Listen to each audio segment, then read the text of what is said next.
Est-ce qu'il faut voir la courbe épidémique comme une courbe simple qui monte et qui descend, comme une sorte de colline, ou est-ce que c'est plutôt les Alpes? Il y a plusieurs pics, c'est très difficile à dire.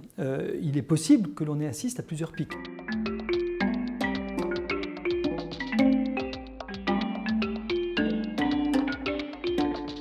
Sur la durée d'évolution de cette épidémie de coronavirus, il faut quand même reconnaître qu'on avance ou on navigue dans des eaux assez peu cartographiées.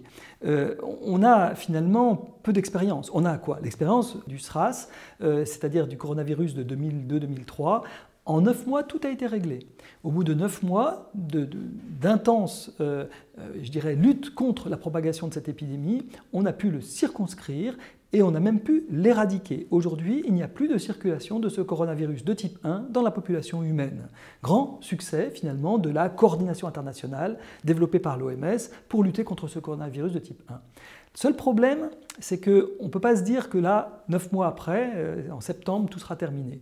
Pourquoi on ne peut pas le dire? Parce qu'on a vu que la grande différence entre les deux coronavirus, c'est que ces cas peu symptomatiques se diffusaient dans la population et étaient probablement, pour une certaine partie d'entre eux, contagieux. Et donc, du coup, il est beaucoup plus difficile d'arrêter cette épidémie parce qu'il ne suffit pas d'arrêter les gens qui sont à l'hôpital et de les confiner pendant quelques jours. Ça ne suffira pas puisqu'il y a tous ceux qui n'iront jamais à l'hôpital et qui risquent de transmettre le virus.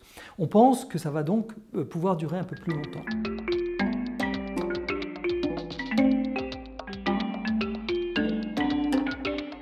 Est-ce que le climat, ou en tout cas les saisons, vont jouer un rôle sur ces transmissions de virus respiratoires? On a envie, dans un premier temps, de dire oui, parce qu'on a envie de dire ben oui, ces virus respiratoires sont un peu comme ceux de la grippe, même les rhumes, ils sont quand même saisonniers, beaucoup plus fréquents pendant les saisons hivernales.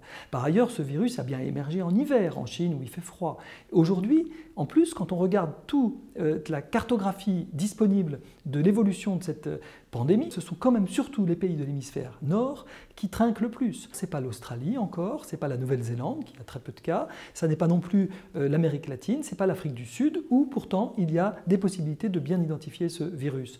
Donc on peut avoir un petit espoir qu'en effet l'été arrivant va freiner la vague et peut-être qu'elle, à ce moment-là, ira plutôt dans l'hémisphère sud. Ce sera très intéressant à voir, car si jamais il y a des foyers intenses dans l'hémisphère sud cet été, c'est-à-dire pendant l'hiver austral, alors on pourra se dire que probablement la vague reviendra chez nous à l'hiver également, un petit peu comme la grippe qui revient chez nous après avoir balayé l'hiver austral.